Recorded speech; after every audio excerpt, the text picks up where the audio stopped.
பெரிய சேஞ்ச் என்ன பார்க்கறோம்னா, முன்னாடி வந்து பெரிய நிறுவனங்கள், பெரிய குடும்ப பாரம்பரியம் இருக்கவங்க தான் வர்றாங்க. இன்னைக்கு வந்து யாரு வேணாலும் பண்ணலாம். டெமோக்ரடைசேஷன் அது வந்து அதிகமா வந்துருச்சு.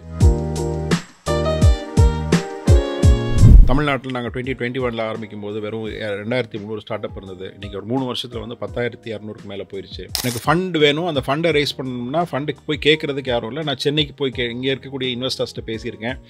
பெங்களூர்ல போய் ஈவென்ட்ஸ் பார்த்துருக்கிறேன். அங்கெல்லாம் போய் இன்வெஸ்டர்ஸ்ட்ட கேட்டால் நம்ம ஏதோ மதுரையிலேருந்து வரணும் அப்படின்னா அவங்க வந்து அதை மதிக்கிறதே கிடையாது. அப்பாயின்மெண்ட்ஸ் கூட கொடுக்குறது கிடையாது. இல்லை நீங்கள் சென்னைக்கு மூவ் பண்ணுங்க பார்க்கலாம் அப்படிம்பாங்க. பட் அது மூவ் பண்ணுனா நமக்கு வந்து இன்வெஸ்ட் பண்ணுவாங்கன்னா தெரியல.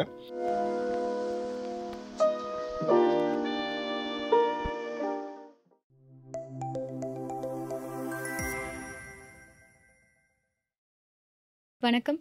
மேஜிக் 20 தமிழில் கார்னர் ஆஃபீஸுங்கிற சீரியஸில் நிறைய சிஇஓஸ் சிடிஓஸோட பேசிகிட்ருக்கோம். அந்த வரிசையில் இன்றைக்கி நம்ம கூட பேசுகிறதுக்கு டான்சமோட சிஇஓ அண்ட் ஸ்டார்ட் அப் டிஎனோட சிஇஓ மிஸ்டர் சிவராஜா சார் இருக்கார். வணக்கம் சார். தேங்க்யூ ஸோ மச் உங்களோட பிஸி டைமில் இந்த 1 மணி நேரம் எங்களுக்காக ஒதுக்கினதுக்கு. பிஸ்னஸ்னாலே வேண்டாம், தயவு செஞ்சு டிசிஎஸோ சிடிஎஸோ போயிடுங்க, அகாடமிக்ஸில் எவ்வளோ ப்ரில்லியண்ட்டாக இருந்தாலும் நமக்கு பிஸ்னஸ்லாம் ஒத்து வராதுப்பா அப்படின்னு சொல்கிற காலகட்டம் தாண்டி இப்போ ஒரு 2-3 வருஷமாக வீட்டில் பேரண்ட்ஸே கூட சனிங்க யார் சும்மா தானே இருக்க, நீயே ஒரு ஸ்டார்ட் அப் பண்ணல அப்படிங்கிற ரேஞ்சுக்கு ஸ்டார்ட் அப் ஆகிடுச்சு. ஸோ நீங்கள் 2 இயர்ஸாக ஸ்டார்ட் அப் சிஇஓ டிஎன் சிஇஓவாக வந்ததுக்கப்புறம் என்ன மாதிரி டிரான்சிஷன்ஸ் நீங்கள் பார்க்குறீங்க? இந்த 2 இயர்ஸ் அப்படிங்கிறத தாண்டி நான் ஒரு மோர் தென் 15 இயர்ஸுக்கு மேலே நான் இந்த ஈகோ சிஸ்டத்தில் இருக்கிறேன். இந்த ஒரு எக்ஸாக்ட்லி வந்து சொல்ல போனால் 3 இயர்ஸ் வந்து நான் கவர்மெண்ட் ரோலில் இருக்கிறேன். நீங்கள் சொல்கிற அந்த சேஞ்ச் வித் யங்ஸ்டர்ஸாக இருக்கட்டும் அல்லது மேபி டு சம் எக்ஸ்டென்ட் ஃபேமிலிஸாக இருக்கட்டும், இது வந்து இன்னுமே நம்ம எதிர்பார்க்குற ஒரு பர்சன்டேஜ் வந்து அந்த கிரிட்டிக்கல் மாஸ்ன்னு சொல்லுவாங்க இல்லையா, அந்த கிரிட்டிக்கல் மாஸுங்கிறது இன்னும் வரல அப்படிங்கிறது தான் உண்மை. ஏன்னா அதுக்காக தான் நம்ம ரொம்ப ஹார்ட் ஒர்க் பண்ணுறோம். பட் டெஃபினட்டாக வந்து பார்த்திங்கன்னா இந்த கடந்த சில வருடங்களாக, குறிப்பாக ஒரு 3 வருடங்களாக வந்து பார்த்திங்கன்னா பெரிய ஒரு மாற்றம் வந்துகிட்ருக்கு. இது காரணம் என்ன அப்படின்னா, இப்போது நம்ம இந்த மாற்றம் ஒன்றே நான் எல்லா இதுலேயும் சொல்கிற ஒரு ஃப்ரேஸ் அல்லது ஸ்டேட்மெண்ட் தான், அந்த மாற்றம் ஒன்றே மாறாதது அப்படிங்கிறது ரொம்ப ஒரு பவர்ஃபுல்லான ஒரு ஸ்டேட்மெண்ட், ஒரு ஃப்ரேஸ். சில நேரங்களில் வந்து நம்ம இந்த சேஞ்ச் வந்து நம்ம ரொம்ப பிளான் பண்ணி அல்லது இந்த ஒரு ஒரு ஒரு உலகத்தில் நடக்கிற மாற்றங்கள் வந்து நமக்கு ரொம்ப வெளிப்படையாக தெரியாது. அந்த மாற்றங்கள் நடந்து முடிஞ்சு அது நம்மளை உள்வாங்கும் போது அல்லது நம்மளோட வாழ்க்கையில் தாக்கத்தை ஏற்படுத்தும் போது நமக்கு கொஞ்சம் கொஞ்சமாக தெரிய வரும். உதாரணத்துக்கு ஸ்மார்ட் ஃபோன். இப்போ ஸ்மார்ட் ஃபோன் வந்ததுக்கப்புறம் நம்மளுடைய லைஃப்பில் பல விஷயங்கள் மாறிடுச்சு. இப்போது நீங்கள் நினச்சா ஒரு சாப்பாடு ஆர்டர் பண்ண முடியும், நீங்கள் ஒரு மேப்பை போட்டு நீங்கள் இது பண்ண முடியும், ஒரு டிக்கெட் புக் பண்ணோம், இல்லை ஆன்லைன் ஷாப்பிங் எல்லாமே உங்களுக்கு மாறி போச்சு. அண்ட் இதெல்லாம் தாண்டி வந்து அந்த அடிக்ஷன் வேறு, அது ஒரு தனி பிரச்சனையாக இருக்குது. இந்த மாதிரி வந்து ஒரு சின்ன குழந்தையிலேருந்து ஒரு பெரிய வயசானவங்க வரைக்கும் வந்து பார்த்திங்கன்னா அந்த ஸ்மார்ட் ஃபோன் ஒரு மாற்றத்தை ஏற்படுத்துது.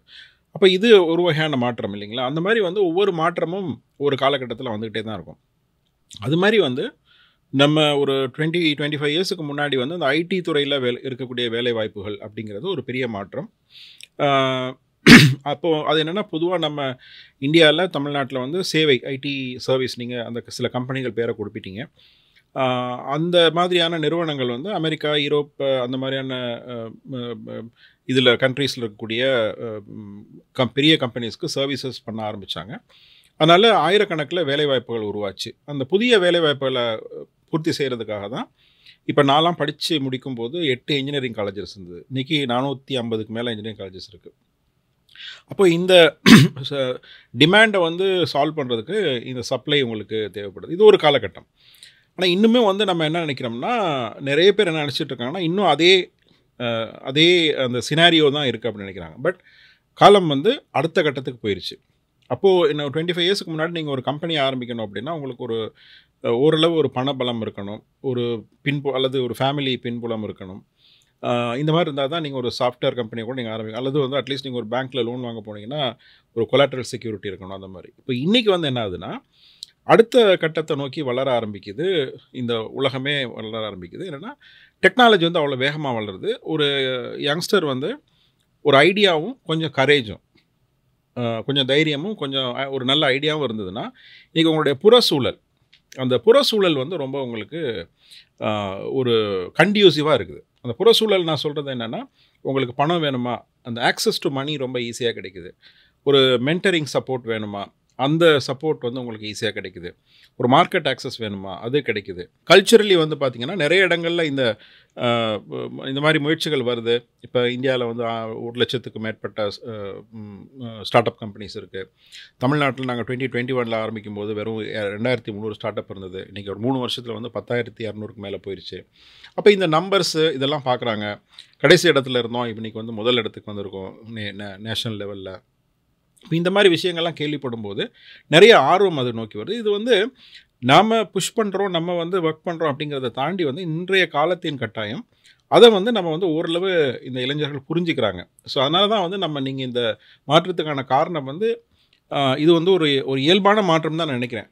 பட் அதை ஊக்குவிக்கிறதுக்கும் அதை சரியான வழியில் எடுத்து செல்கிறதுக்கும் அந்த மாதிரி ஆர்வத்தோடு வாரவங்க வந்து அந்த ஃபெயிலியர் ரேட்டை குறைக்கிறதுக்கும் இன்னும் நிறைய பேர் ஆர்வமாக வர வைக்கிறதுக்கும் தான் வந்து நாங்கள் ஸ்டார்ட் அப் டிஎன் ஒர்க் பண்ணுறோம். இது நம்ம செஞ்சால் தான் வந்து, ஏன்னா ஸ்டார்ட் அப்புங்கிறது வந்து ஒரு தனி துறை அல்ல. இது வந்து என்னை பொறுத்தவரையில் இண்டஸ்ட்ரியல் வேர்ல்டு அல்லது தொழில்துறையோடைய அடுத்த கட்ட பரிணாம வளர்ச்சி, ஒரு எவல்யூஷன் தான். ஏன்னா டெக்னாலஜி வருது, ஒரு புது ஐடியாஸ் வருது.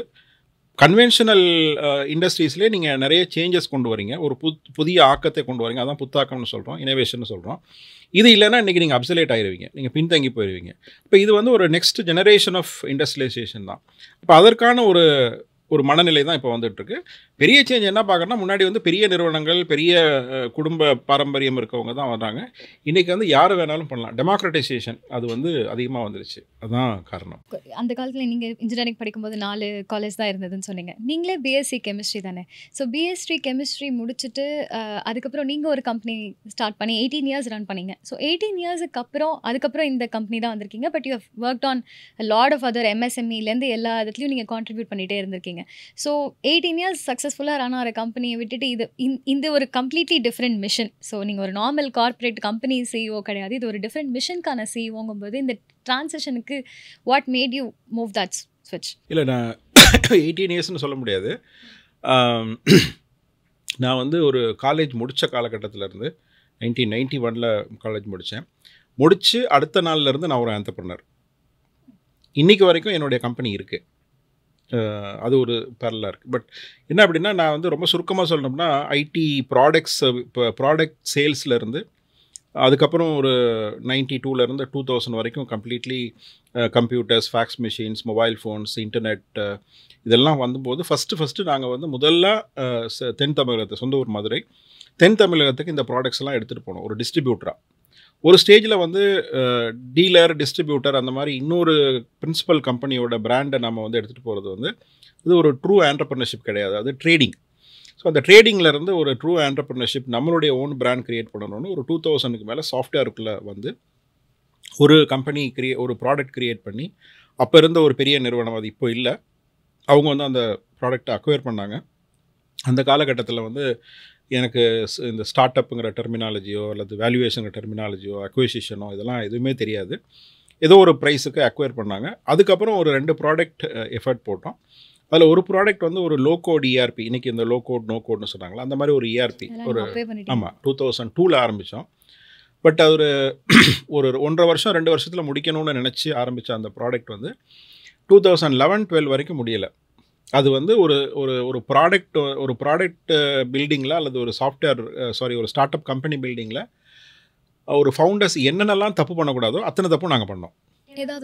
இப்போ ஃபார் எக்ஸாம்பிள் வந்து ஒரு பிளானிங், இந்த ப்ராடக்ட் வந்து எவ்வளோ நாளில் முடியும் அப்படிங்கிறது கூட நாங்கள் 1.5 வருஷத்துலேருந்து 2 வருஷம் கணக்கு போட்டோம். அது 8-9 வருஷம் போச்சு. ரைட் கைண்ட் ஆஃப் டீம், அந்த டைமில் ஒரு நல்ல டீம் இருந்தது. பட் நானும் என்னுடைய கோஃபவுண்டர் 2 பேருமே வந்து டெக்னாலஜி பேக்ரவுண்ட் கிடையாது, நாங்கள் 2 பேருமே மார்க்கெட்டிங் பேக்ரவுண்டில் வந்தவங்க. எங்களுக்கு பேரலாக அந்த ட்ரேடிங் பிஸ்னஸ் இருந்தனால, ஒரு ட்ரைனிங் டிவிஷன் இருந்தனால எங்களுக்கு வந்து, அண்ட் 2 பேருமே மார்க்கெட்டிங் ஃபீல்ட்லேருந்து வந்தனால எங்களுக்கு வந்து சர்வைவல் ஒரு பெரிய பிரச்சனையாக இருக்குல்ல. ஸோ அதனால தான் நான் இன்றைக்கும் சொல்கிறது வந்து, ஒரு கம்பெனி வந்து நம்ம சேல்ஸ் வந்து, நீங்கள் சேல்ஸ் அண்ட் மார்க்கெட்டிங்கில் வந்து யாராவது ஒரு கோஃபவுண்டர் வந்து அந்த எக்ஸ்பர்ட் இல்லை அப்படின்னா நீங்கள் ஒரு கம்பெனியை பண்ணாதீங்க அப்படின்னு. இன்னொரு சைடில் வந்து இந்த ப்ராடக்டை பில்ட் பண்ணுறதுக்கு வந்து நாங்கள் டோட்டலி வந்து ஒரு நல்ல டீம் இருந்தாங்க. பட் எங்களுக்கு அவங்கள வந்து எங்களால் மெயின்டைன் பண்ண முடியலை, ஃபைனான்ஷியலாக வந்து மெயின்டைன் பண்ண முடியலை. ஏன்னா அவங்கவுங்க அடுத்தடுத்த லெவலுக்கு போக ஆரம்பித்தாங்க. இன்றைக்கி என்கிட்ட அந்த கரியரை ஆரம்பித்த சில பேர் வந்து இன்றைக்கி நம்ம தமிழ்நாட்டில் இருக்கக்கூடிய மிகப்பெரிய சாஃப்ட்வேர் கம்பெனிகளில் பெரிய பொசிஷனில் இருக்கிறாங்க. ஸோ இது ஒரு இந்த ஜேர்னியில் வந்து பார்த்திங்க அப்படின்னா இந்த மாதிரி வந்து ஒரு பிளானிங்காக இருக்கட்டும், அதில் என்ன டெக்னாலஜி சூஸ் பண்ணோம், அதில் தப்பு பண்ணோம், அந்த டீமை வந்து சஸ்டெயின் பண்ண முடியல, ஃபண்ட் ரைஸ் பண்ணணுங்கிற ஒரு தாட்டே இல்லை, அப்போ தெரியவும் இல்லை. ஆமாம் ஆமாம் அப்போ நம்மகிட்ட இருந்த ஃபண்டு அல்லது அங்கங்கே இது ஒரு ஒரு அடுத்த மாதம் சேலரி போட முடியலன்னா எங்கேயாவது வாங்குவோம் அந்த மாதிரி. ஸோ இந்த எந்த எல்லா இதுவுமே வந்து உங்களுக்கு வந்து ஒரு ஃபயர் ஃபைட்டிங் மாதிரி அப்பப்போ செஞ்சுட்டு இருந்தோம். ஓவர் கான்ஃபிடென்ஸ், நம்மளால் பண்ண முடியும் அப்படிங்கிற ஓவர் கான்ஃபிடென்ஸு. இந்த மாதிரி பல ரீசன்ஸ் இருக்குது. அதாவது ஒரு கம்பெனி வந்து என்னென்னலாம் தப்பு பண்ணக்கூடாதோ அதில் வந்து அத்தனை தப்புமே நம்ம பண்ணோம். பட் ஒரு பாசிட்டிவான விஷயம் என்னென்னா ஒரு பர்சீவரன்ஸு ப்ளஸ் அதில் வந்து நம்ம பர்சனலாக ஒரு தப்பும் பண்ணாமல் அதை வந்து நம்ம விடாமல் எடுத்துகிட்டு போகணுன்னு பார்த்தோம். ஒரு ஸ்டேஜில் வந்து என்னுடைய கோஃபவுண்டர் சொன்னார், இது நமக்கு வந்து ஒரு ப்ராடக்ட் பில்டிங், நம்ம 2 பேருமே ஒரு டெக் பர்சன் கிடையாது, அதனால் இது வேண்டாம். கிட்டத்தட்ட 10 வருஷம் நம்ம அதில் எஃபர்ட் போட்டோம், மற்ற டிவிஷன்ஸில் ஏர்ன் பண்ண பணத்தை ஃபுல்லாக இதில் விட்டுட்டோம். ஸோ இப்போ வந்து நம்ம வந்து நமக்கு என்ன தெரியும், ட்ரேடிங் தெரியும், ட்ரைனிங் தெரியும், அதை மட்டும் பண்ணுவோம் அப்படின்னு. எனக்கு இன்னும் அதில் உடன்பாடு இல்லை. பட் அவர் ரொம்ப நல்ல என்னோடய கிளாஸ்மேட்டு, இன்றைக்கி வரைக்கும் என்னுடைய கோஃபவுண்டர் தான். 2 பேரும் 50-50 ஈக்குவல் பார்ட்னர்ஷிப் தான். அவர் வந்து எனக்கு அந்த மாதிரி அதே ஆக்டிவிட்டீஸை கண்டினியூ பண்ணுறதுல எனக்கு உடன்பாடு இல்லை. அப்படின்னோட சரி உனக்கு என்ன விருப்பமோ நீ பண்ணு, நான் வந்து ஃபைனான்ஷியலாக சப்போர்ட் பண்ணுறேன் அப்படின்னாரு. ப்ளஸ் அந்த டைமில் என் ஒய்ஃபுமே வந்து ஒரு பெரிய சப்போர்ட். அவங்க நீங்கள் என்ன பிடிக்குமோ நீங்கள் பண்ணுங்கள் அப்படின்னா, அவங்களும் ஷீ இஸ் அ ஜேர்னலிஸ்ட், இன்றைக்கி வரைக்கும் ஜேர்னலிஸ்ட் தான். ஸோ இவங்க 2 பேருமே வந்து எனக்கு வந்து ஒரு ஃபைனான்ஷியலாக என்னுடைய ஃபேமிலிக்கோ மற்ற விஷயங்களுக்கோ ஒரு அஷூரன்ஸ் மாதிரி இருந்தாங்க. ஸோ அந்த டைமில் வந்து I thought of doing something else, வேறு ஏதாவது செய்யணும்னு பார்க்கும்போது டெஃபினட்டாக ட்ரேடிங் வேண்டாம் அப்படிங்கிற ஒரு முடிவு எடுத்துட்டேன். அவர் வந்து நமக்கு அதான் வருது, அதனால் நம்ம கண்டினியூ பண்ணுவோம் அப்படின்னாரு. சரி ஓகே. அப்புறம் அந்த டைமில் தான் I met a mentor. To cut the long story short, அவர் வந்து என்ன சொன்னார்னா, என்கிட்ட வந்து I think is the best mentor I ever met or I ever referred அப்படின்னு சொல்லிட்டு மதுரையில் இருக்கிறாரு, பரத்னு பேர் அவர். அவர் வந்து என்ன சொன்னார் அப்படின்னா, நீங்கள் வந்து உங்களுடைய பர்சனாலிட்டி, அதாவது அது ஒரு 7-8 டிஸ்கஷன், ரொம்ப ப்ராப்பராக ஒரு 1 hour டைம் கொடுத்து, அவர் ஃபோன் கூட எடுக்க மாட்டார், அந்தளவுக்கு ஒரு டீட்டெயில்டு ஸ்டடி வந்து நம்மளை வந்து ஒரு இன் அண்ட் அவுட், ஒரு ரியல் மென்டர்னால் என்னுடைய 5 வயசுலேருந்து என்னுடைய ஸ்டோரியை கேட்டு என்னுடைய கேரக்டர் என்ன, இது என்ன, இது எதுக்கு சொல்கிறேன் அப்படின்னா, ஒரு ரியல் மென்டர்ஷிப்னா என்ன அப்படின்னு. இன்றைக்கி அந்த மென்டர்ஷிப் அப்படிங்கிறதுடைய அர்த்தமே வந்து வேறு மாதிரி இருக்குது. அது ஒரு புரிதலே கேட்டால் அந்த கேள்விக்கு மட்டும் பதில் சொல்லிட்டு போகிற மாதிரி இருக்கே தவிர நம்ம யார், நமக்கு அது ஒத்து வருமானு கூட கேட்குறது இல்லை. எக்ஸாக்ட்லி. ஸோ ஒவ்வொரு காலகட்டத்திலையும் நான் என்ன பண்ணியிருக்கிறேன், என்னுடைய நேரத்தை வந்து எங்கெங்கெல்லாம் செலவு பண்ணியிருக்கிறேன், இப்படியெல்லாம் பாட்டு கடைசியில் ஒன்று சொன்னார். நான் உங்களை பற்றி ஒரு சின்ன ஃபஸ்ட்டு வந்து உங்கள் கம்பெனியில் என்ன பிரச்சனை நடந்தது அப்படிங்கிறத தாண்டி ஆஸ் அ ஃபவுண்டராக அல்லது கோஃபவுண்டராக வந்து நீங்கள் வந்து என்ன பிரச்சனை உங்கள்கிட்ட இருக்குன்னு நான் சொல்கிறேன், நீங்கள் சரியா இல்லையான்னு சொல்லுங்கள் அப்படின்னாரு. எஸ் சார் சொல்லுங்கள் அப்படின்னு சொல்லும்போது அவர் என்ன சொன்னார்னா, நீங்கள் இந்த ஊரை குறை சொல்கிறீங்க, அதாவது நீங்கள் இந்த கம்பெனி வந்து மதுரையிலேருந்து பண்ணுறீங்க, ஸோ மதுரையில் வந்து அதுக்கான ஈகோ சிஸ்டம் இல்லைங்கிறீங்க, ரைட் மென்டர்ஸ் இல்லை, நிறைய தப்பு பண்ணோம், அந்த நான் பண்ணுற விஷயங்கள் சரியாக தவறா அப்படின்னு கேட்குறதுக்கு ஆள் இல்லை, இதெல்லாம் அவர்கிட்ட சொன்னேன். நான் என்னுடைய ஃபெயிலியருக்கான காரணங்களாக சொன்னேன். எனக்கு ஃபண்ட் வேணும், அந்த ஃபண்டை ரைஸ் பண்ணணும்னா ஃபண்டுக்கு போய் கேட்குறதுக்கு யாரும் இல்லை. நான் சென்னைக்கு போய் இங்கே இருக்கக்கூடிய இன்வெஸ்டர்ஸ்கிட்ட பேசியிருக்கேன், பெங்களூரில் போய் ஈவெண்ட்ஸ் பார்த்துருக்குறேன், அங்கெல்லாம் போய் இன்வெஸ்டர்ஸ்கிட்ட கேட்டால் நம்ம ஏதோ மதுரையிலேருந்து வரணும் அப்படின்னா அவங்க வந்து அதை மதிக்கிறதே கிடையாது, அப்பாயின்மெண்ட்ஸ் கூட கொடுக்குறது கிடையாது. இல்லை நீங்கள் சென்னைக்கு மூவ் பண்ணுங்கள் பார்க்கலாம் அப்படிம்பாங்க. பட் அது மூவ் பண்ணுனா நமக்கு வந்து இன்வெஸ்ட் பண்ணுவாங்கன்னா தெரியல, ஒரு கிளாரிட்டியே இல்லை. ஃபர்ஸ்ட் ஆஃப் ஆல் நம்மளை வந்து ஒரு ஆண்டர்ப்ரனராகவே அல்லது வந்து இப்போ இந்த சென்னையில் பெங்களூரில் இருந்த இன்வெஸ்டர்ஸ் வந்து நம்மளை ஒரு ஸ்டார்ட் அப் ஃபவுண்டராகவே அவங்க மதிக்கலை அப்படிங்கிறது தான் உண்மை. அப்போது நீங்கள் இந்த ஊரை குறை சொல்கிறீங்க, ஓகே, ஒரு டு சம் எக்ஸ்டென்ட் நான் அக்செப்ட் பண்ணிக்கிறேன். பட் அதை தாண்டி வந்து ஒரு ஆண்டர்ப்ரனராக வந்து உங்களுடைய பர்சனாலிட்டியில் சில இஷ்யூஸ் இருக்குது அப்படின்னாரு. என்ன அப்படின்னா, நீங்கள் நிறைய டைம் வந்து எங்கே ஸ்பெண்ட் பண்ணியிருக்கிறீங்கன்னா, ஏதோ ஒரு சோஷியல் ஆக்டிவிட்டியில் பண்ணியிருக்கிறீங்க, ஒரு part of some clubs, some NGOs அந்த மாதிரி. ஸோ உங்களோட மைண்ட் ஸ்பேஸு, டைமு இதெல்லாம் வந்து தேவையான அளவு இங்கே ஸ்பெண்ட் பண்ணலை ஒன்று. ஸோ உங்களுடைய பர்சனாலிட்டி வந்து வெல்த் க்ரியேஷனில் உங்கள் மனசு பெருசாக போகலை.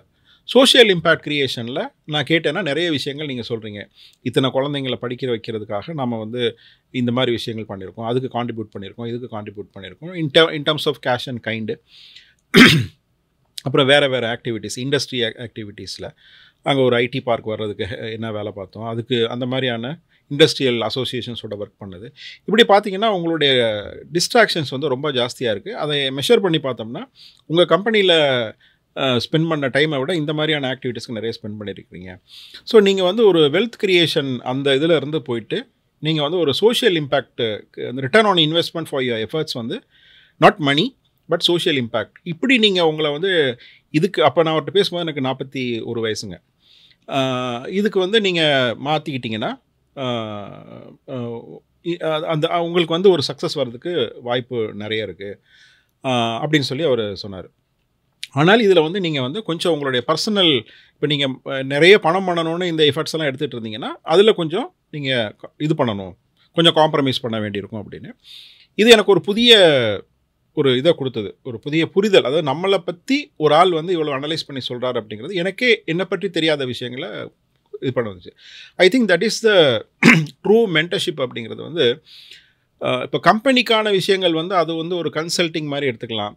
அது வந்து ஒரு ப்ரொஃபஷனல் டொமைன், சே ஃபைனான்ஸ் நம்ம சரியாக பண்ணுறோமா, டெக்னாலஜி சரியாக பண்ணுறோமா, மார்க்கெட்டிங் சரியாக பண்ணுறோமாங்கிறது ஒரு என்டையர்லி டிஃப்ரெண்ட் திங். மென்டர்ஷிப் அப்படிங்கிறது நம்ம என்ன செய்கிறோம் அப்படிங்கிறத விட பர்சனாலிட்டியிலேருந்து ஆரம்பிக்கணும் அப்படிங்கிறது என்னோட இது. நான் அடிப்படையில் அதுதான் உங்களுக்கு அந்த ரூட் காஸ் வந்து அந்த. ஆனால் இப்போ நிறைய பேர் சொல்கிறாங்க, பிஸ்னஸ்னு வந்தால் நீ யாருங்கிறத தனியாக வச்சிரு, பிஸ்னஸ் வேறு நீ வேறு, உன்னோட தாட் ப்ராசஸோ உன்னோட வெறுப்போ நீ எது சரி தப்புன்னு நினைக்கிறியோ அதெல்லாம் பிஸ்னஸை கொஞ்சம் கூட இம்பாக்ட் பண்ணக்கூடாது அப்படிங்கிறாங்க. அப்போ ஏதோ ஒரு இடத்துல நம்மளோட எமோஷன்ஸ் நம்ம பிஸ்னஸில் வரதானே செய்யும். நம்ம கண்டிப்பாக அது தெரியல, ஒவ்வொருத்தருக்கும் இது வந்து ஸோ சப்ஜெக்டிவ்ங்க. பிஸ்னஸோ whatever you are doing, அது வந்து அவங்கவுங்களுடைய பர்சனாலிட்டியோட ரொம்ப கனெக்டட் தான். அது நான் வந்து ஒத்துக்கவே மாட்டேன். அதை நீங்கள் தனியாலாம் பண்ணுவேன், மேபி பண்ணலாம். அது ஒரு ஸ்டேஜுக்கு அப்புறம் ஒரு மேபி நீங்கள் ரொம்ப ஹைலி ப்ராசஸ் ஓரியன்ட் கம்பெனி, ஒரு பெரிய கார்பரேட் இருக்குது, அங்கேயும் கூட வந்து நீங்கள் லீடர்ஷிப்பில் இருக்கும்போது உங்களுடைய பர்சனாலிட்டியோடைய ரிஃப்ளெக்ஷன் தான் கம்பெனி கல்ச்சராக மாறும். கம்பெனி கல்ச்சர் தான் அங்கே வந்து மற்ற எல்லாத்தையுமே தீர்மானிக்கும். இந்த சாஃப்ட் ஆங்கிளை வந்து பார்க்காம நீங்கள் வந்து அதை ஒரு ஒரு மெக்கனைஸ்டு விஷயமாக நீங்கள் பார்க்கவே முடியாது. So coming back to complete your question. So அவர் வந்து அந்த மாதிரி ஒரு இது சொல்லும்போது அப்போது வந்து நான் அதை தீவிரமாக யோசிக்க ஆரம்பிச்சுட்டு, சரி ஓகே நம்ம வந்து இனிமேல் இப்போ என்னோடய பார்ட்னர் வந்து என்னோடய கம்பெனியை ரன் பண்ணுறாரு. To some extent my wife is assuring for my personal இது. அப்போது நம்ம வந்து இந்த சோஷியல் இம்பேக்ட் வந்து எனக்கு உண்மையில் ரொம்ப பிடிச்ச விஷயம். அப்போ என்ன செய்யலாம் அப்படிங்கும்போது எல்லாரும் மாதிரியும் இப்போ நம்ம தம்பி சுஜித் மாதிரி ஒரு மாற்றம் ஃபவுண்டேஷன் மாதிரி ஒன்று பண்ணுவோமா, இப்படியெல்லாம் யோசிக்க ஆரம்பித்தேன். அப்புறம் என்ன பண்ணேன்னா, எனக்கான பிரச்சனை என்ன நடந்தது அப்படின்னு பார்ப்போம். என்னோடய பெயின் பாயிண்ட் வந்து என்னால் ஒரு ஸ்டார்ட் அப் கம்பெனி, அப்போ ஸ்டார்ட் அப் கம்பெனிங்கிற ஒரு வார்த்தை கூட தெரியாது, பட் அந்த கம்பெனியை என்னால் பில்ட் பண்ண முடியல அங்கேருந்து. அப்போ அதுக்கு நம்ம பர்சனாலிட்டி ஒரு இஷ்யூ, அந்த ஊர் ஒரு இஷ்யூ.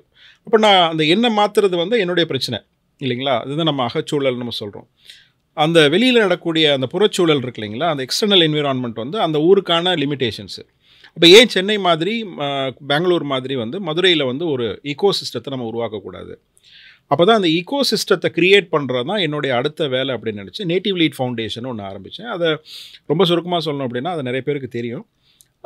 அதோட ஐடியா என்ன அப்படின்னா, ஒரு யங்ஸ்டர் ஒரு ஐடியாவோடு இருக்கார், ஒரு முயற்சி எடுக்கிறாரு, ஒரு புதுசாக ஒரு கம்பெனியை பில்ட் பண்ண முயற்சி எடுக்கிறாருன்னா அவர் யாராவது ஒரு அனுபவம் மிக்க ஒருத்தர்கிட்ட போய் கேட்கணும், பேசணும். அந்த பேசுகிறதுக்கான ஒரு ஸ்பேஸ் இருக்கணும், ஒரு வாய்ப்பு இருக்கணும், ஒரு பிளாட்ஃபார்ம் இருக்கணும். இது ஃபஸ்ட்டு பாயிண்ட். ரெண்டாவது வந்து அவருக்கு வந்து பணம் தேவைன்னா அந்த பணத்தை திரட்டுறதுக்கு, ரைஸ் பண்ணுறதுக்கு அந்த நெட்வொர்க் வந்து ஹெல்ப்ஃபுல்லாக இருக்கணும். இதில் மிக முக்கியமாக நினச்சது, நான் பணத்தை விட முதல்ல வந்து அந்த ஒரு இதான். ஏன்னா எனக்கு வந்து அந்த 8-9 வருஷம் வந்து வீணானதுன்னு நான் சொல்ல மாட்டேன், பட் எகெயின் இன்னவே வந்து அது வீணானதுன்னு கூட சொல்லலாம். யாராவது ஒருத்தவங்க வந்து, ஏன்னா அந்த நான் இவர்கிட்ட ஃபஸ்ட்டு இந்த மென்டர்கிட்ட நான் போனதே வந்து என்னோடய கம்பெனியோடைய பிரச்சனையை பார்க்குறது தான். அப்போ அந்த பர்சனாலிட்டிக்கு போகிறதுக்கு முன்னாடி அவர் என்ன சொன்னார்னா, நீங்கள் ஆரம்பித்த காலகட்டத்தில் அது ஒரு லோகோட் ERPங்கிறது ஒரு பெரிய இனோவேஷன், அதாவது 2001 பட் இன்றைக்கி வந்து அப்போ நாங்கள் இந்த மிகப்பெரிய ERP கம்பெனிஸ் கூட இந்த மாடலில் வந்து பண்ணலை. அதாவது ஒரு மாடியூலை வந்து நீங்கள் சாதாரணமாக ஒரு ERP மாடியூலில் நீங்கள் வந்து 6 மாதம் டெவலப் ஆச்சுன்னா, நாங்கள் க்ரியேட் பண்ண ஒரு என்ஜின் வச்சு நீங்கள் வந்து 1/3 ஆஃப் த டைமில் நீங்கள் டெவலப் பண்ண முடியும். ஸோ டெவலப்மெண்ட் காஸ்ட்டு குறையும். அப்புறம் வந்து நீங்கள் ட்ராக் அண்ட் ட்ராப் மாதிரி வந்து நீங்கள் வந்து அந்த மாடியூலை நீங்கள் முடிச்சிடலாம். ஸோ இந்த மாதிரியான ஒரு ஒரு ப்ராடக்ட் டிசைன் வந்து அப்போது இனோவேஷன். பட் இன்றைக்கி வந்து எல்லா கம்பெனியும் அதில் வந்துட்டாங்க. ஸோ உங்களுக்கு வந்து it is no more an innovation. After 8-9 years it is no more an innovation.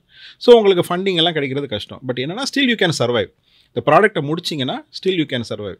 அதுக்கு ஒரு 1 கோடி ரூபா 1.5 கோடி ரூபா தேவைப்பட்டுச்சு. அது கூட என்னால் ரேஸ் பண்ண முடியலை. சரிங்களா? அப்போது இந்த மென்டரிங் இதே இந்த கைடன்ஸ் வந்து ஒன்று நாங்கள் யாராவது அப்ரோச் பண்ணி அல்லது அதுக்கான ஒரு பிளாட்ஃபார்ம் அங்கே இருந்திருந்ததுன்னா, அதாவது 2001 நான் ஆரம்பித்த காலகட்டத்தில் நாங்கள் இவ்வளோ தூரம் ட்ராவல் பண்ணியிருக்க தேவையில்லை, இவ்வளோ டைமை வேஸ்ட் பண்ணியிருக்க தேவையில்லை, இவ்வளோ பணத்தை வேஸ்ட் பண்ணியிருக்க தேவையில்லை.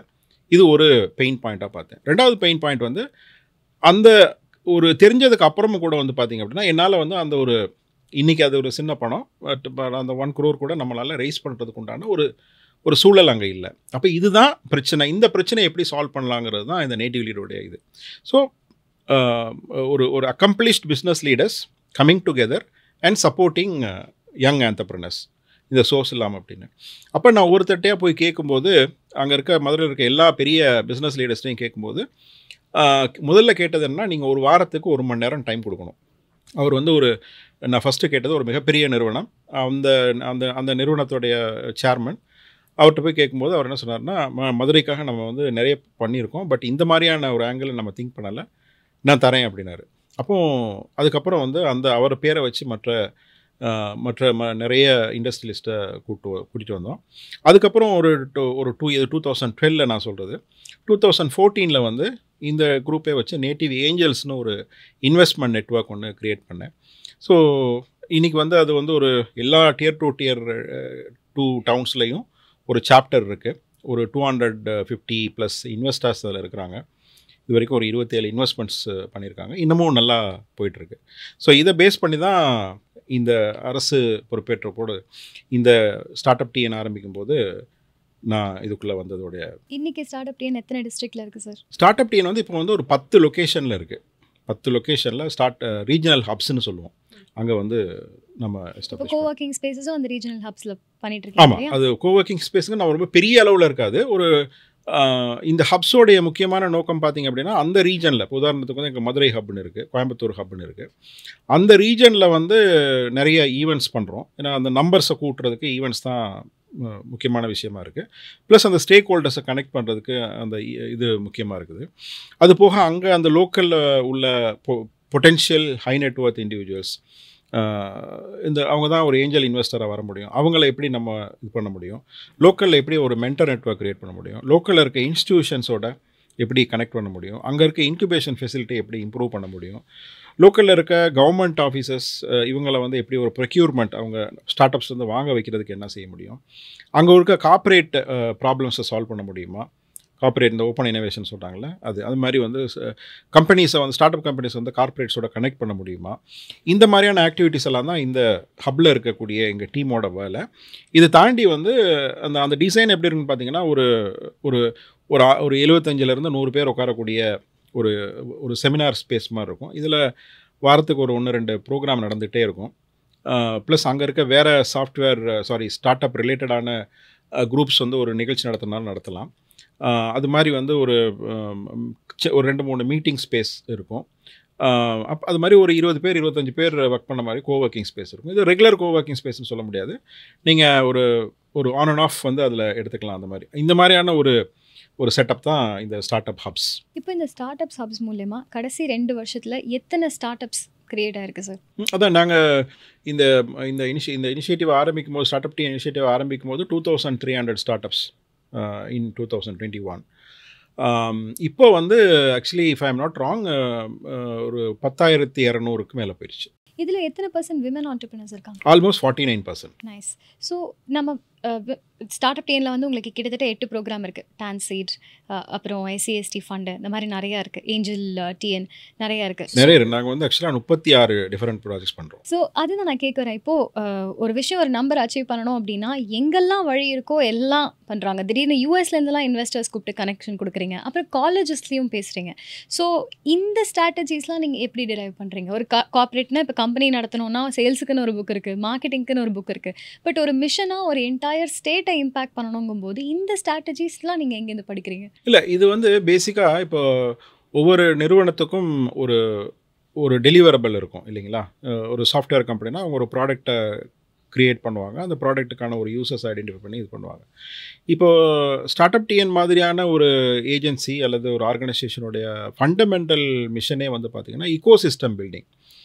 இந்த ஈகோசிஸ்டம் பில்டிங் அப்படிங்கிறது வந்து ரொம்ப ஒரு புது கான்செப்ட் அல்லது ஒரு புது டெர்மினாலஜி. நீங்கள் ஈகோசிஸ்டம் பில்டிங்கை எப்படி ஒரு ப்ராடக்டாக கொண்டு போவீங்க, எப்படி ஒரு சர்வீஸாக கொண்டு போவீங்கிறது வந்து ஒரு ஒரு ஒரு ஒரு ஒரு எவால்விங் விஷயம். இப்போ எனக்கு வந்து ஒரு ஒரு ஆஸ் அ ஒரு ஸ்டார்ட் அப் கம்பெனியாக, அதாவது ஸ்டார்ட் அப்னா என்ன தெரியாமல் ஒரு கம்பெனியாக ஒரு சூழலில் இருந்து ஒரு கம்பெனியை க்ரியேட் பண்ணி ஒரு கம்பெனியை ஓரளவு சக்ஸஸ் பண்ணது, இன்னொரு கம்பெனியை இன்னொரு 2 ப்ராடக்ட்ஸில் வந்து ஃபெயில் ஆனது, அதுக்கப்புறம் ஒரு சர்வீசஸ் கம்பெனி நடத்துனது, இந்த ஒரு ட்ரைனிங் கம்பெனி நடத்துனது, ட்ரேடிங் கம்பெனி நடத்துனது, அப்புறம் வந்து ஒரு என்ஜிஓ பண்ணது, அதில் இன்வெஸ்ட்மெண்ட் ஒரு முக்கியமான ஸ்பேஸாக ஒரு 10 வருஷம் பண்ணது. அப்போ அந்த ஸ்டார்ட் அப் அப்படிங்கிற இந்த ஒரு ஜேர்னியில் ஒரு எல்லா ஆங்கிளுமே வந்து எனக்கு வந்து ஒரு ஆல்மோஸ்ட் 20+ இயர்ஸ் கிட்டத்தட்ட அந்த பழக்கம் கூடவே.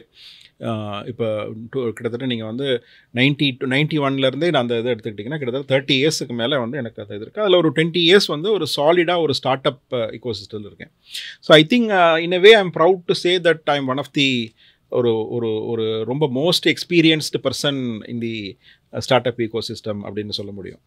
ஸ்டார்ட் அப்னா என்னன்னு தெரியாத காலத்துலேருந்தே வந்து ஒரு காரணத்தினால அது ஒரு டியர் 2லேருந்து வரும்போது உங்களுக்கு வந்து அந்த ஹார்ட்வே நமக்கு இது தெரியுது. நீங்கள் வந்து இப்போ யூஎஸ்லேருந்து ஒரு ஸ்டார்ட் அப் பண்ணிட்டு வந்திருந்தோம்னா அது ஒரு வேறு ஒரு டைமென்ஷனில் இருக்கும். பெங்களூர்லேருந்து வந்தோம்னா அது வேற ஒரு டைமென்ஷன் இருக்கும். பட் ஒரு ரொம்ப ஒரு மதுரை மாதிரி ஒரு இடத்துல இருந்து நம்ம இந்த முயற்சி எடுத்து பண்ணும்போது நமக்கு வந்து அந்த ஏன்னா நம்ம இன்றைக்கி கவர்மெண்டல் பாயிண்ட் ஆஃப் நீங்கள் கேட்டீங்க இல்லையா, எப்படி நம்ம இதை பண்ணுறோம் அப்படின்னு. அப்போது நீங்கள் ஒரு ரொம்ப ஒரு வில்லேஜ் லெவலில் இருக்கக்கூடிய ஒரு ஆஸ்பைரிங் ஆண்டர்பிரனருடைய உணர்வுகள் என்ன, பிரச்சனைகள் என்ன, அதை புரிகிறதுக்கு உண்டான அந்த இது இருக்கும். தென் இந்த நேட்டிவ் லீடில் வந்து நான் பண்ணது வந்து எல்லா tier 2 tier 3 டவுன்ஸ்லையும் ஒரு பியூட்டி என்னன்னு பார்த்தீங்கன்னா, ஒவ்வொரு 50-60 கிலோமீட்டருக்கும் வந்து ஒரு கல்ச்சர் மாறும். சரிங்களா, வார்த்தை எல்லாமே டைலக்டே மாறும், உங்களுக்கு இருக்கும், அவங்களுடைய அணுகுமுறைகள் மாறும். அந்த இது வந்து எனக்கு ஒரு 10 வருட அனுபவம். நீங்கள் வந்து இங்கே ஒரு சில நகரங்களை தவிர, ஒரு சில சின்ன நகரங்களை தவிர தமிழ்நாட்டுடைய ஒரு 90% இது வந்து பார்த்திங்கன்னா அந்த ஒரு டீப் கனெக்ட் அங்கே இருக்கக்கூடிய இண்டஸ்ட்ரி பீப்புளோடையும் இருந்திருக்கு, அங்கே இருக்கக்கூடிய ஸ்டார்ட் அப்ஸ் கூட இருந்திருக்கு, இன்ஸ்டியூஷன்ஸ் கூட இருந்திருக்கு. அப்போ அந்த புரிதல்ங்கிறது ஒரு நல்ல விஷயம். அப்போ எங்கே நமக்கு வந்து பிரச்சனைகள் இருக்குங்கிறது ஒன்று தெரியுது. ரெண்டாவது வந்து நம்ம ஒரு ஈகோசிஸ்டம்னா என்ன, ஈகோசிஸ்டம்னா வேறு ஒன்றும் அதை வந்து எப்படி ஈஸியாக புரிஞ்சுக்கலான்னா, இப்போ நீங்கள் ஒரு குறிப்பிட்ட பயிர் வளர்க்குறீங்க. அந்த பயிர் வளர்க்குறதுக்கு வந்து அந்த மண்ணுடைய தன்மை இப்படி இருக்கணும், ஒவ்வொரு பயிருக்கும் அந்த மண்ணோட தன்மை மாறுபடும், அதுக்கான ஒரு நீர் வளம் இருக்கணும், ஒரு ஹியூமிடிட்டி இருக்கணும், ஈரப்பதம் சரியாக இருக்கணும், வெப்பநிலை சரியாக இருக்கணும். இதெல்லாம் இருந்தால் தான் அந்த பயிர் வந்து சரியாக வளரும். அதுக்கப்புறம் அதை வந்து மெயின்டைன் பண்ணுறதுக்கு உண்டான ஒரு உரமோ மருந்தோ அல்லது வந்து இயற்கையான சில விஷயங்களோ வட்டவர் அதெல்லாம் நீங்கள் கொண்டு போகணும். அப்போ இந்த விஷயங்கள்லாம் இருந்தால் தான் அந்த பயிர்லேருந்து ஒரு ஈல்டு உங்களுக்கு கிடைக்கும். இல்லைனா அந்த பயிர் வந்து அந்த விதை போட்டு அந்த விதை இந்த இதுவே துளிரே விடாது, அல்லது துளிர் விட்டாலும் அது ஒரு சைடில் ஒரு ஸ்டேஜில் இதாயிரும். அப்படி வந்து ஒவ்வொரு கட்டத்தில் அது சாகக்கூடிய பட்டு போகக்கூடிய வாய்ப்புகள் நிறைய இருக்குது. அப்போ அந்த ஈல்டு வந்து ப்ராப்பராக வரணும்னா நீங்கள் வந்து அந்த பேசிக்காக இந்த எல்லா விஷயத்துலையும் பார்க்கணும்.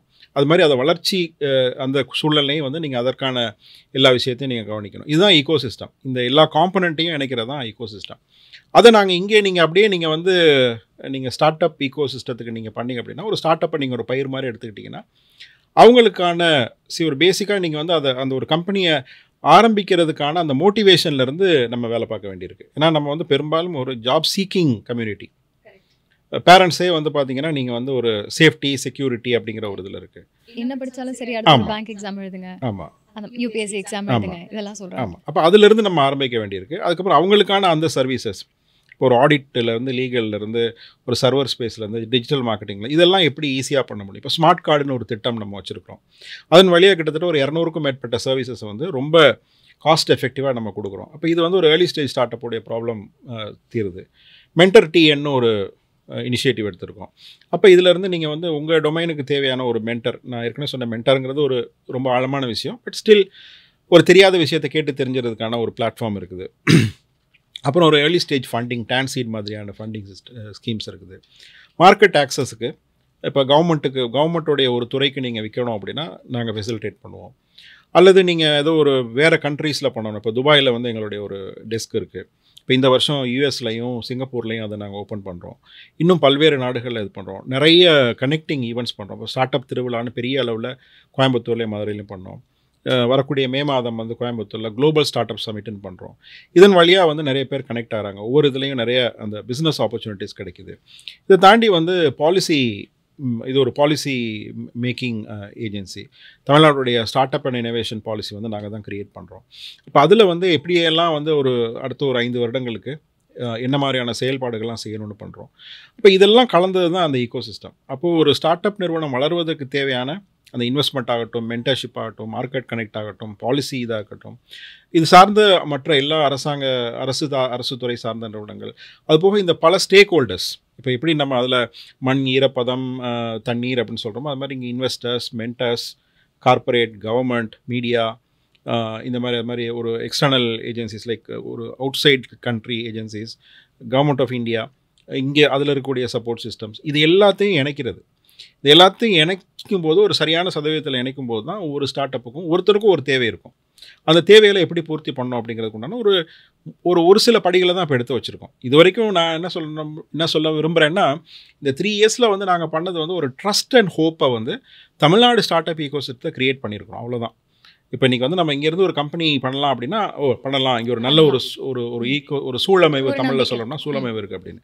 இப்போ அடுத்த ஒரு 2 வருடங்கள் என்ன பண்ண போகிறோம்னா, கொஞ்சம் டீப்பாக ஒர்க் பண்ணுறதுக்கு பிளான் பண்ணுறோம். இப்போ 10,000 ஸ்டார்ட் அப்னு சொல்கிறோம். இந்த 10,000 ஸ்டார்ட் அப்பும் யார், இவங்க எங்கே இருக்கிறாங்க, இவங்க என்ன செய்கிறாங்க, இவங்க என்ன பிரச்சனையை ஃபேஸ் பண்ணுறாங்க அப்படின்னு அதை பிரித்து அவங்களுக்கான ஒரு தனிப்பட்ட தேவைகளை எப்படி தீர்க்க முடியும் அப்படிங்கிறதுக்கு வந்து எங்களுடைய ஃபிசிக்கல் இன்ஃப்ராஸ்ட்ரக்சர் மூலமாகவும் பார்க்க ஆரம்பிச்சிருக்கோம். அதே மாதிரி வந்து ஒரு கம்ப்ளீட் ஒரு டிஜிட்டல் ரெப்ளிகா அதுவும் வந்து இப்போ பிளான் பண்ணிகிட்ருக்கோம். ஸோ அந்த இது மூலமாகவும் வந்து பார்த்திங்கன்னா இந்த அத்தனை ஸ்டார்ட் அப்பையும் கனெக்ட் பண்ணி முடிஞ்ச வரைக்கும் 10,000 பேரையும் நம்ம டைரெக்டாக ரீச் பண்ணி ஒவ்வொருத்தரையும் நம்ம பர்சனலைஸ்டாக சர்வீஸ் பண்ண முடியுமா அப்படிங்கிறது ஒரு பெரிய கனவு. பட் அதற்கான ஒரு முயற்சியை தான் இப்போது நாங்கள் எடுக்க ஆரம்பிச்சிருக்கோம்.